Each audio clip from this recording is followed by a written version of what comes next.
Hi, everyone. I'm Mariangela Maguire, and you're listening to Nothing But Now on Transformation Talk Radio. Today, we're examining the question, when will I be happy? The most important word in that question is when.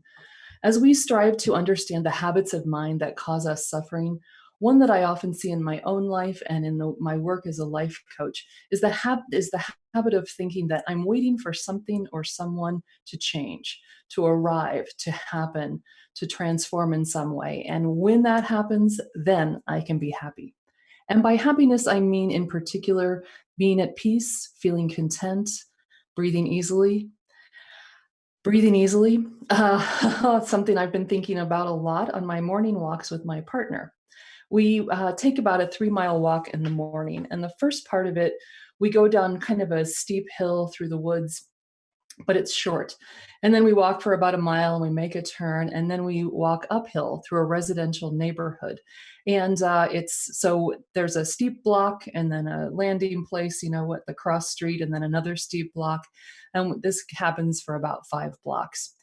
So my partner likes to tease me a little bit because even though she's about 5 inches taller than me and all legs, I always get to the top of the block first. And usually I'm like 10 or 12 paces ahead of her. So when she's teased me about it, like, why are you going so fast? Or how is it that you always manage to get up there first?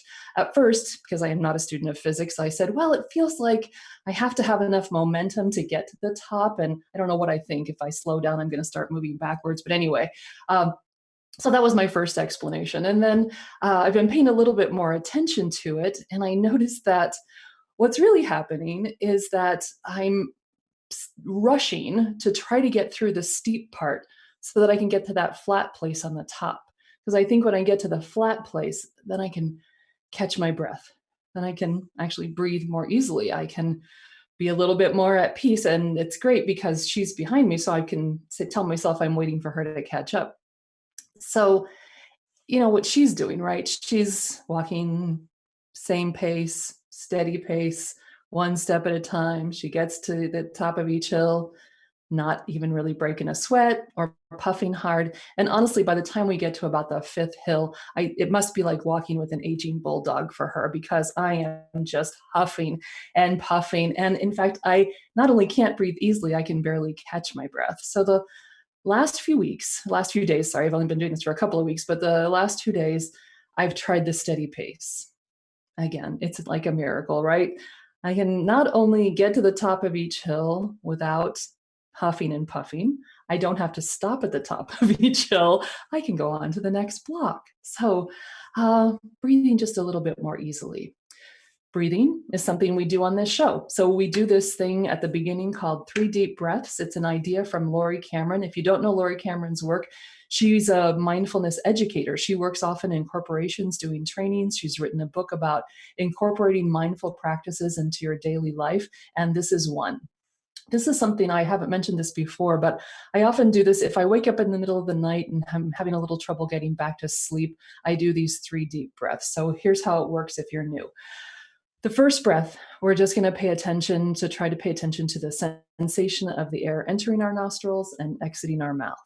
For the second breath, we're going to try to notice any place in our body where we feel tension and relax. And then for the third breath, we're going to set our intention. What is it that we need for this moment at this time? And at the end of the inhalation, we're going to pause at the top and we're going to try to make the exhalation longer than the inhalation. Okay, so I'll lead you through this. You just breathe. So breath 1, just feel the sensation of the breath entering and exiting your body.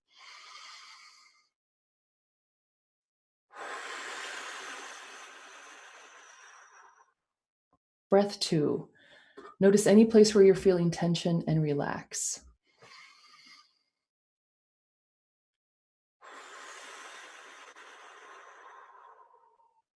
And breath 3, set your intention for this moment.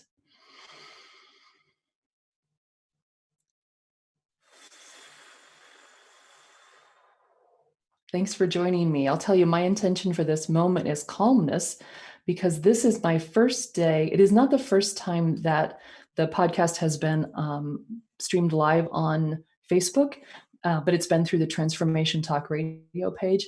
This is the first day that it's on my Facebook page.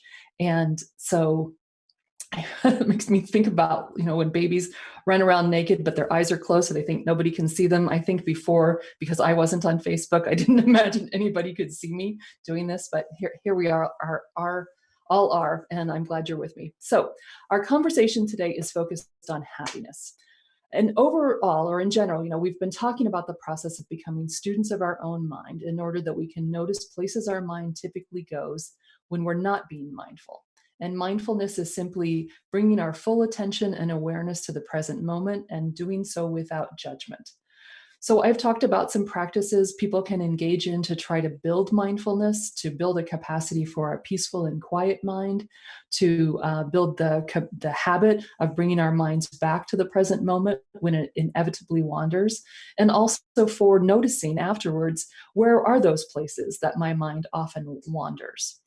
And last week we talked about the habit of judgment. That's a place where a lot of our minds wander into judging and fearful and negative thinking. And that certainly was my experience at a point in my life where I believed there was one obstacle to my happiness. And when that obstacle disappeared, I could finally know peace. So this was when I was finishing my dissertation. Was a very lucky person. I had a tremendously positive and fun graduate school experience at Southern Illinois Carbondale, go Salukis. And I had made great friends, lifelong friends. And I also just was an all around, it felt great to be there.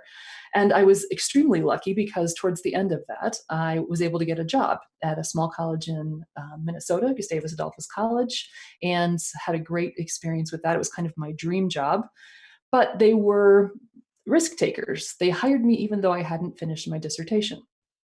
And I think we all thought that was going to be okay. I'm sure there was somebody who probably said to me at the time, there's a lot of risk in this, but if they said it, I didn't hear it. So I went off to Minnesota and suffered every single day. I felt the burden of not being finished every day. I loved this job. I was good at this job, and I was putting it at risk every single day. Right? It's still with me. It's a long time ago. But that feeling of what was happening in my life and the burden. So I was really fixated on this idea that there was only one thing keeping me down. So, I really felt this pressure on my chest. You can feel it kind of pushing me down. And I felt like I was failing every day as a result. And I thought about it every day, particularly at about 2:00 in the morning. I'm going to tell you a story probably a couple of shows from now about the healing power of friendship, because that is the reason that I was able to finish my dissertation. But today I'm going to kind of skip ahead to the place where I was almost done, 3.5 years in. The date was on the calendar. I had a defense date. I was going to go down to Carbondale. And even though I didn't feel that I'd written a particularly good dissertation, it was going to be done. And as they say, the only good dissertation is a finished dissertation. So that was good. But I was sitting in my office and I was unhappy, even though that date was on the calendar. And I thought, oh my God, I'm not going to be any happier when this is over than I am right now. I was shocked by that revelation, but I also knew deep inside me that it was true. Probably one of the lowest points of that part of my life. So I was very fortunate. I had a friend who was a therapist, and I called her and I got a referral, and I spent about 2 years in therapy trying to learn to be kinder to myself. But the one thing I didn't learn, not because she probably didn't try to teach me, but it just didn't sink in, was I did not break the habit of mind of waiting for happiness. I was still a person who behaved as if there was a gift called happiness waiting for me just on the other side of the completed dissertation, the new job, a new relationship. I continued to live my life as if that's what was between me and where I needed to be. So today we're looking at this habit of mind that says, as soon as one thing happens, then I can be happy. And I think there are 3 ways in which we tend to play this out in our lives. Our expectation that there is an obstacle, an external force that's going to change, and when it changes, there is happiness and contentment on the other side. I think we use it in our relationships where we need someone else to change in order for us to be happy. And I think the third way is almost the opposite. It is being happy, but being willing to throw happiness away out of a fear of what's going to come next. So we're going to take a break. And when we come back, we're going to talk about these three different ways that we are very quick to get in the way of happiness in our lives. I'm Mariangela Maguire, and you're listening to Nothing But Now on Transformation Talk Radio. See you after the break.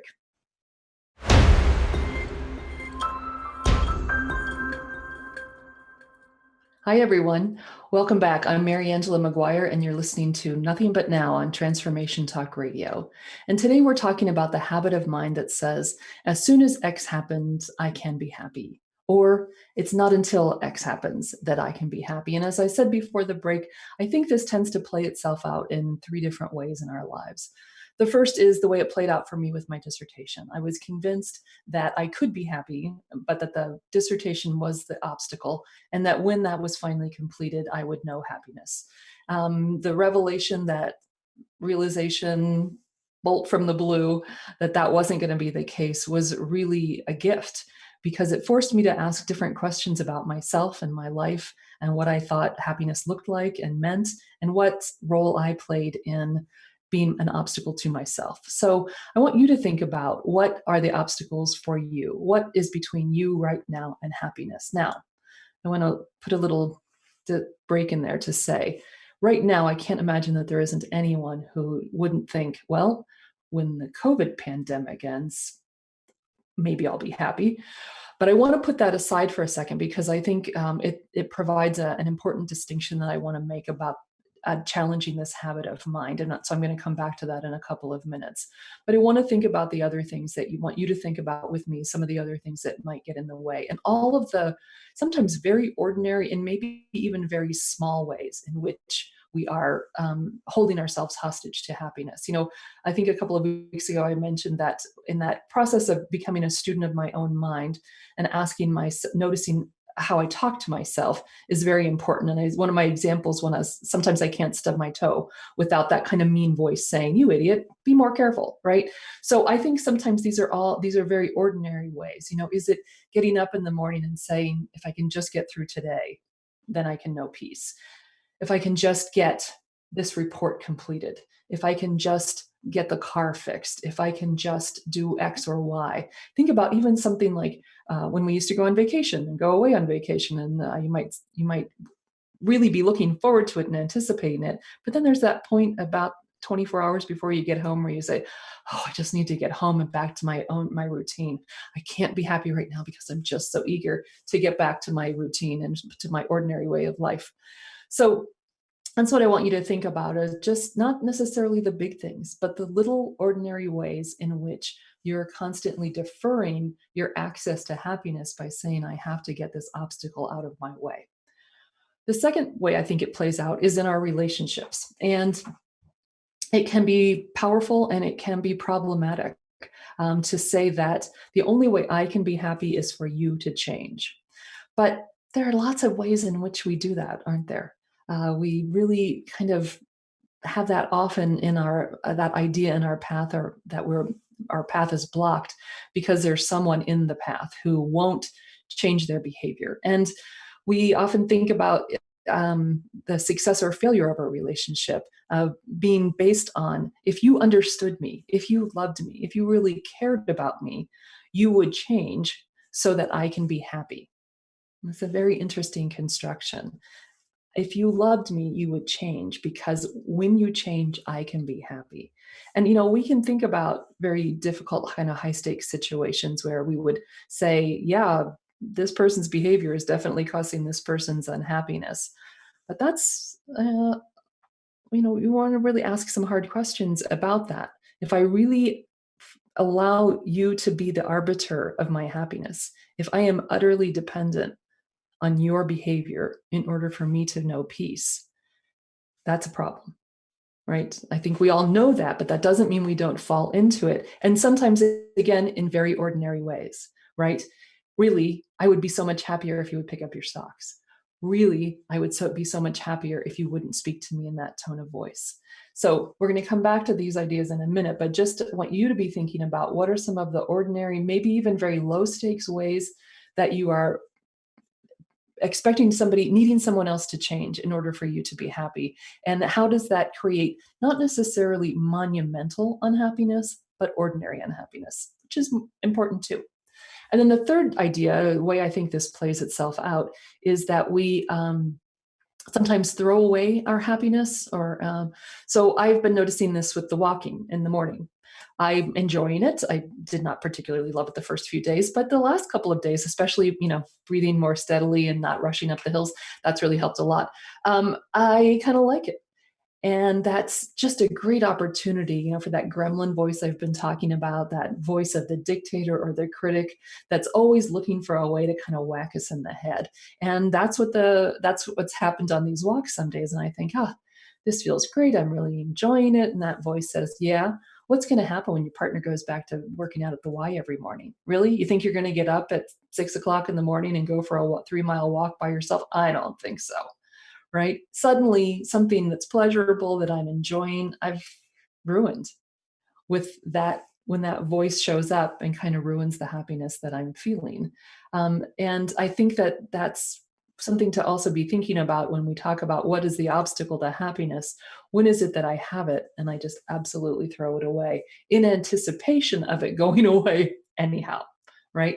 So those are 3 ways that I think we have a tendency to throw away our happiness. And I want to distinguish it from the situation that we might be in right now. So I want to say really clearly that I think challenging the habit of mind that of waiting for circumstances to change in order for us to experience happiness is not a suggestion that we deny material reality, right? The radical changes to daily life, significant illnesses, job loss, uncertainty at every turn. That's the material reality that we're all facing. But what I want to know and I want us to think about is, can we distinguish between the mindless habit of seeing our happiness as a hostage to external forces versus responding mindfully to material conditions of our lives that are putting all of us at risk? For me, right now, more than ever, I need a greater capacity for equanimity, for balance. I need a deeper understanding of my habits of mind so that I can differentiate between mindless thought processes that cause suffering and the material realities that are a threat. And recognizing the difference, and I would argue, clears the path so that I can take more thoughtful action. So, what are we going to do about this habit of mind? Well, we're going to take a break. And when we return, we're going to talk about some key concepts and strategies for challenging ourselves to change the habit of waiting for happiness. I'm Mariangela Maguire, and you're listening to Nothing But Now on Transformation Talk Radio.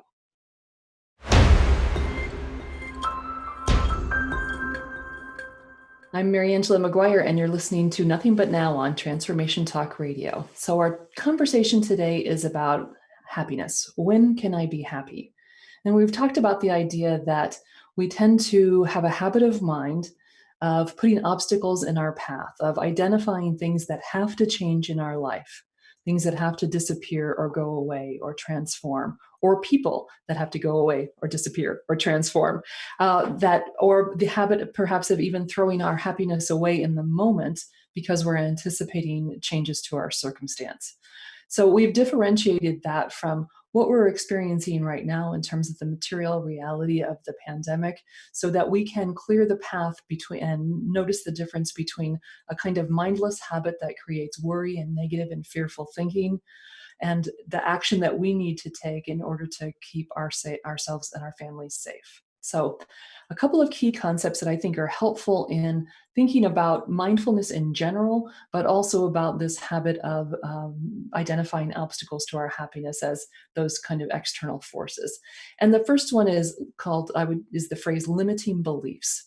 Now, this is something that we talked about an incredible amount and is really central to the life coaching practice that I learned in Martha Beck's class. It was a really great experience. And this idea of limiting beliefs is really important. And it's important in her work and that of several other people. But that's where I really came across it and worked with it. So it's a limiting belief is simply a closely held belief about how we think the world ought to work.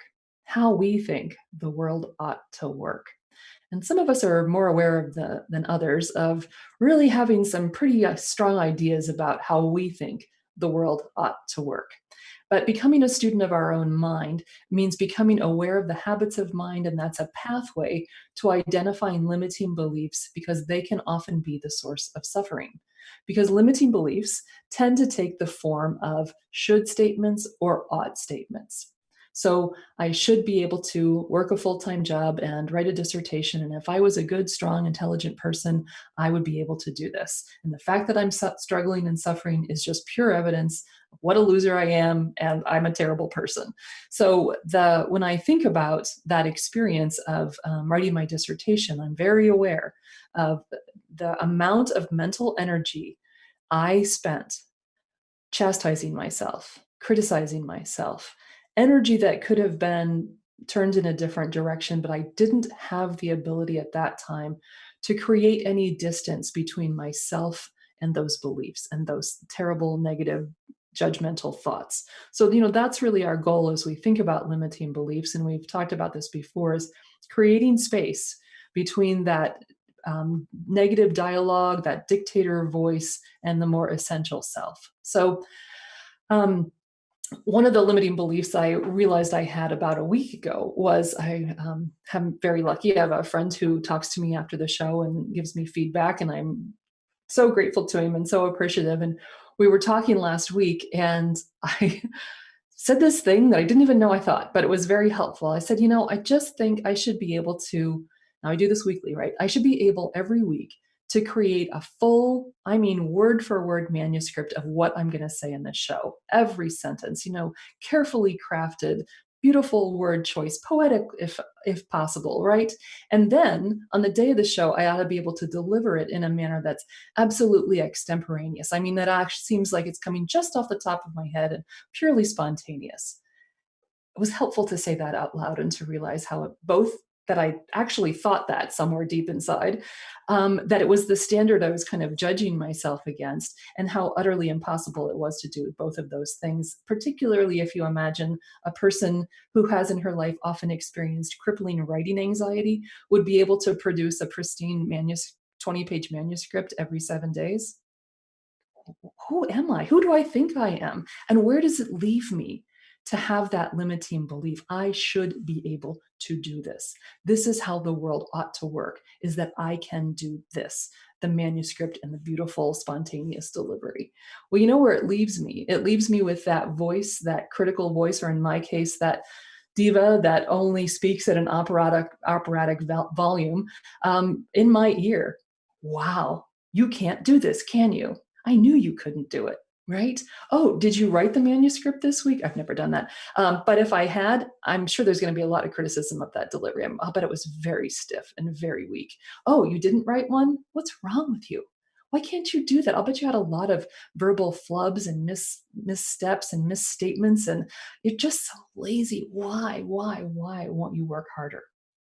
So that's how a limiting belief might work in my mind, and does work in mine sometimes. So I want you to think about, what are those should and ought statements you have for yourself? What are the perhaps impossible standards that you are holding yourself to? And you might be more aware of the now more than ever. When I think about a friend of mine who works full time, now is working full time from home, now has two young children, one I think 5 and one 7. So these are not children who can take themselves to school independently, right, at the computer every day. And her expectation of herself to be a perfect employee, to be a perfect parent, to be a perfect partner, to have a perfect clean home, right?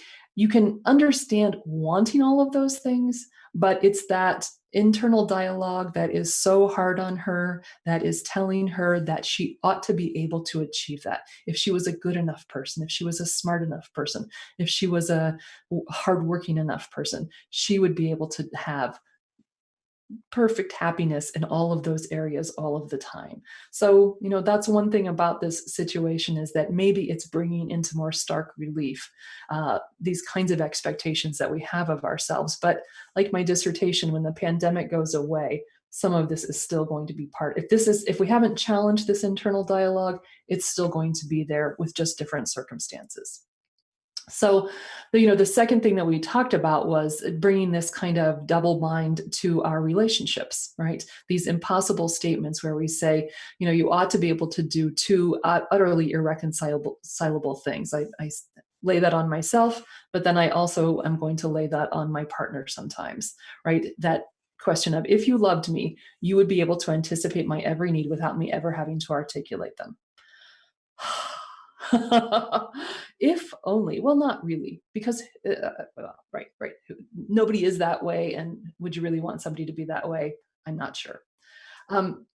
But I think that concept of the double bind is another one, along with limiting beliefs. And I think that, you can see how they work together. A limiting belief is often an articulation of a double bind, of two absolutely irreconcilable demands or choices.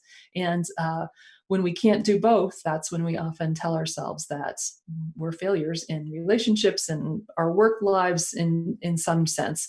And that's very, very damaging. And so that's the belief that we want to challenge. But first, that's the key of mindfulness, right? Is to bring it to conscious awareness so that we can say, oh my goodness, I actually believe these two things that are impossible to reconcile. So the other concept that I want to mention and think about and ask you to think about as you try to struggle to work to challenge these beliefs is impermanence, right? A very important Buddhist concept, right? That the world is always in change. There is always flux. There is never a still point, truly. I like to do that thought experiment when I listen to people like Jonathan Faust's podcasts. He does great talks, Buddhist talks and mindfulness talks. And will sometimes, just sort of stop. And I might ask you to stop right now to say, even as you sit here, what is the still point? What is not changing, right? Nothing, right? My hair is growing. The sun is moving across the sky. I'm talking or not talking. You're thinking or not thinking. Stuff around you is moving. There is always change. But I also think about this in the context of these obstacles to my happiness, because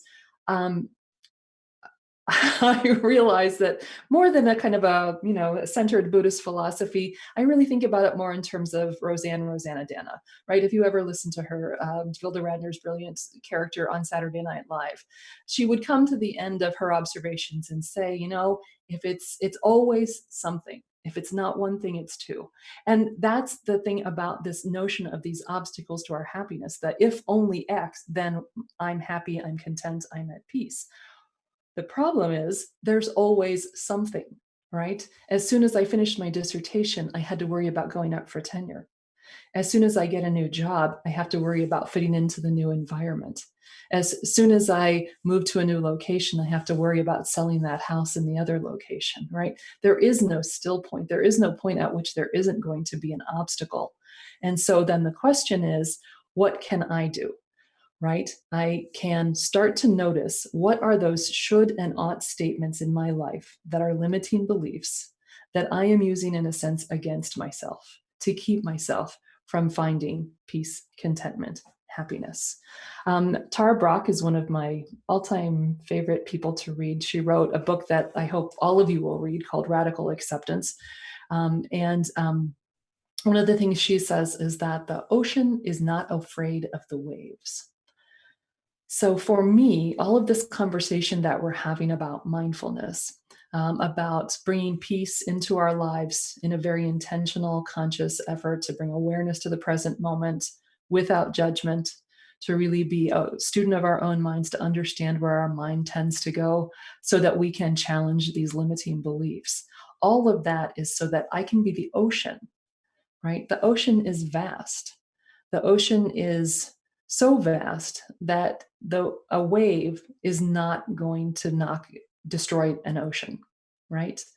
I don't want to be the swimmer in the waves, right? Being buffeted about all of the time by these ideas about when can I be happy? What does happiness look like? When will I get rid of these obstacles so that I can find peace and contentment, right? I want to be the ocean.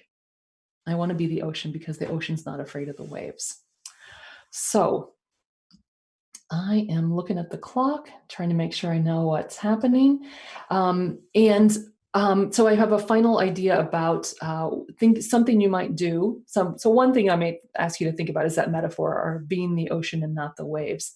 And another thing, another strategy, as opposed to a key concept to think about, is when we are in the presence of these kinds of thoughts about the obstacles to our happiness, I would ask you to think about asking yourself questions. Now, this is something you might do at 2 a.m. if you're a person who wakes up and worries about all of the things that you have to do in order to be happy in your life, all of the reports, all of the changes, all of the stuff, and that are obstacles. That you might ask yourself at this moment, is there anything I can do about any of those things? No, sometimes there might be, right? Maybe getting up at 2 a.m. and doing something would actually relieve some of the pressure or anxiety. But oftentimes, when we're worrying, we're not in a place where we can do anything about the thing about which we are worrying, right? If I'm driving in the car, I cannot get the house cleaned up, right? If it's the middle of the night, I cannot have that difficult conversation with my boss that I'm anticipating, that I think my happiness lies on the other side of, right? So to be honest with ourselves or clear with ourselves to say, here's the thing that I am struggling with at this moment. Is there anything I can do about it? And if there's not, to give ourselves permission, in this case, to go back to sleep, right? To say to myself, I'm going to be better able to deal with that thing when I've had a good night's sleep. But another kind of way to ask that question is to say, am I safe right now? Do I have what I need right now? Right? When that worry monster takes over and is just coursing through us, to ask ourselves some questions about what is true right now. I mean, that is the practice of mindfulness when the worry monster comes, is to say, okay, worry monster. Literally, I say this to myself. I don't always use the phrase worry monster, but I see the thoughts and I think about the thoughts and I say, okay, but right now, am I safe right now? Do I have what I need right now in this moment? Can I do anything about the problem right now in this moment? And that's a way of creating that space between ourselves and that dictator voice or that fearful child voice, and to say, okay, I see you. I recognize you. I have compassion for you. I understand that you are afraid. But in this moment, I don't have anything to be afraid of. In this literal sun shining, this time of day, this day of the week, I'm okay. And that is, again, a way of kind of clearing the path so that I can differentiate between that mindless worry monster versus the genuine things I want to be able to do and change in my life in order that I can know peace, know contentment, know happiness. But I can start with myself. I can start inside. And that's the one thing when I think about the pandemic crisis. Um, each of us has different challenges and obstacles that we're dealing with. And I want to know that the one thing I know I can do is take care of my state of mind. I can be a student of my own mind so that I can see the habits that the places I tend to go that are causing fearful and negative thinking. And in doing that, I can bring more peace. I can breathe more easily. And that matters. Right now, that matters. Each of us who can bring more peace, more easy breathing into our own lives, that helps. It does not fix the reality of the external situations, but it does something helpful. So breathe easily, 3 quick deep breaths. One more, relax. What's your intention for the next hour? If you'd like to learn more about my work, you can go to maguirelifecoach.com. And I hope you'll join me next week on Nothing But Now on Transformation Talk Radio. It's been great to be here with you today, and I look forward to seeing you next week.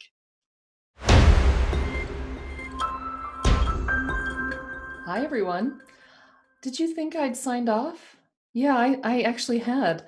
Lost track. Lost track in what I was doing. I told you I was nervous because this was the first one on my Facebook page. Okay, sorry about that. I hope some of you came back, and if you didn't, we're not even having this conversation, right? So we've been talking about happiness. We've talked about the obstacles to happiness. We've talked about the way in which we use those should and ought statements to get in our way of saying that we have to wait for something to happen, something to change in order for us to be happy, that we maybe need somebody else to change in order for us to be happy. And then the third category that I didn't really follow up on, and so I'm going to do it now, is the idea of throwing our happiness away. So the other day, a lot of us are staying home to stay safe. And one of the ways that we manage to fill our time, if we have a lot of time, which not everyone does, it's kind of remarkable how much more work this has made for so many people. But for someone like me, I'm looking for ways to spend good quality time with myself. And so I'm doing more baking. So that was my plan on Monday afternoon. I was going to make banana bread. I love banana bread. Partner loves banana bread. I use a great recipe. I just want to say a little cardamom and a little ground ginger really improves any banana bread recipe. So I went to the cabinet and I pulled out the canister of flour and the canister of sugar. And they're clear canisters, this kind of plexiglass ones. And I looked at the one with the flour in it and I thought, oh, do I have enough flour? I'm kind of holding it up here slightly above my eye level. And I give it a really good shake. And then I have flour from the top of my head, all over my glasses, down the side, and a large puddle on the floor. Now, I'm confident that if anyone had been there to record the moment, I would easily have won the $10,000 on America's Funniest Home Videos. But at that moment, I was not laughing. I was actually near tears. I felt the tension in my chest. I felt the heat throughout my body. Of course, my first thought was a curse word, but my second was a question. Who failed to close the lid tightly on the container? But I was alone in the house, so there was no one to yell to or at, no one to vent at, which was really actually pretty great because it gave me some space. I didn't have anybody I needed to react to, and I couldn't immediately yell at someone for what I presumed was my partner's error, which probably wasn't because I do a lot more baking, but I think she's less careful about closing lids, but regardless. So I just stood there, and I actually stood still for quite a while because there was flour everywhere, and it's flour. So there's the particles in the air. It was covering a very large space around me. And I it took me a minute to even kind of figure out how to proceed because I was just by moving, I was making a mess. But I stood there also, and because I've been doing this work, I was able pretty quickly, I think, to notice what was happening, not just to have it be happening, but to notice it happening. I was angry, and I was really aware of wanting to be angry at something. I wanted to be angry at my partner because I really wanted it to be her fault. I was angry at the situation in general, that I had made this error, right? Because even if she hadn't closed the lid properly, there was no really good reason for me to shake the canister above my head like that. And so that practice of quieting my mind that I've been doing really allowed me to notice how furious I was. Not, and I don't mean to say wanting to be in just the sense of I wanted an object of it, but the habit, right? The habit of mind of being absolutely enraged in this moment about what was happening. So I was really noticing my thoughts, noticing what they were about. And it's not, I assure you, an argument against anger, because sometimes anger is extremely important. It's very well placed. It's needed. Sometimes we don't have enough access to our anger. But in this particular situation, I had to ask myself, what's anger going to get me? Right. And then I thought about how much I wanted to blame someone. And that made me think immediately of my childhood, right? That my siblings and I all had the same mantra: don't tell mom, because nobody wanted to be caught doing anything that would upset her, right? To be blamed, to be in the wrong, because no kid wants that. And my mom was pretty expressive, let's say, when she was angry. So I was aware of that. And, I, like many people, I grew up in the kind of waste not, want not culture. So what were all of those thoughts about? I should be careful. I shouldn't be wasteful. I shouldn't be careless. Right? All that should and ought, how the world ought to work. I'm failing in this moment because I have failed to live up to kind of these almost impossible standards, right? Because mistakes happen, people do make mistakes, and so even in a trivial situation, really, ultimately, there was this opportunity I felt to throw away my happiness. And I know myself well enough to know that there are times when that's exactly what I would have done, right? Absolutely disgusted with myself that I've done this, right? And in these times, it's not going to the grocery store to get more flour is not a simple proposition. And if I get there, there may not be flour in the first place, right? So I could just imagine myself kind of throwing myself into a chair in a huff and giving up on the day, right? Giving up on the afternoon, giving up on the project. Ugh, I'm a failure, right? I've done this really stupid thing. And so it was great to be able to see it and to notice it coming. It was almost like it was, sort of a train coming at me. And I always like to be clear. I don't think in every situation in our lives we can say, well, I can choose to be happy or not. But I do think we can notice when unhappiness is coming towards us, when we have a habit of mind of throwing our day away, our time, our feelings away, and saying, "Okay, I'm giving into this. I'm just gonna go sit in a chair and sob, or I'm gonna go distract myself with something that's probably not in my best interest because I just feel crappy about this thing that I've done, this stupid, trivial thing that I've done." So I didn't. I noticed how I was feeling. I thought about the habit of mind that produced those feelings. I was still kind of cursing and grumbling, particularly as I was cleaning up the flour. And I should add that there was more than enough flour to have made several loaves of banana bread. I'm not sure what my concern was when I saw it, but whatever. And I was able to now, did sunshine break out? No, because I did still feel kind of crummy. And I actually let the bread project go, right? I did not rush to the grocery store because we don't do that anymore. I don't do that anymore. And I just let that project go and I went on to something else.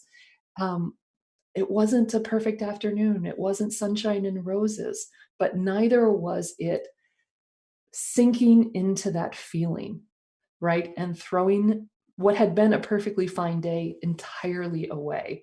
And also, I realized that if I had held on to it, by the time my partner got home, I would have had quite a story to tell, and I would have ruined her evening as well, as I tried to figure out whose fault was it that the lid wasn't closed tightly. So when we think about our happiness, we want to ask ourselves, see if we can get into a place of constructive dialogue with ourselves instead of the angry dialogue of the dictator and wild child voice. Instead, can we go a little bit deeper and say, I recognize this habit, I see it, I want to inquire about it, and I want to remember that this feeling is going to pass. I can let these feelings pass through me. So now I am going to close the show and say, if you would like to learn more about my work, you can do so at maguirelifecoach.com. That's MAGUIRE lifecoach.com. And you can also like my Maguire Life Coach page on Facebook. I just learned to say that today. And next week, we are going to talk about the story. What's the story we're telling? And what is that story doing to us? So I hope you will join me. It's Nothing But Now on Transformation Talk Radio. And I'll be back next week at noon Pacific time, 3 o'clock Eastern. And I hope you'll join me. Have a great week.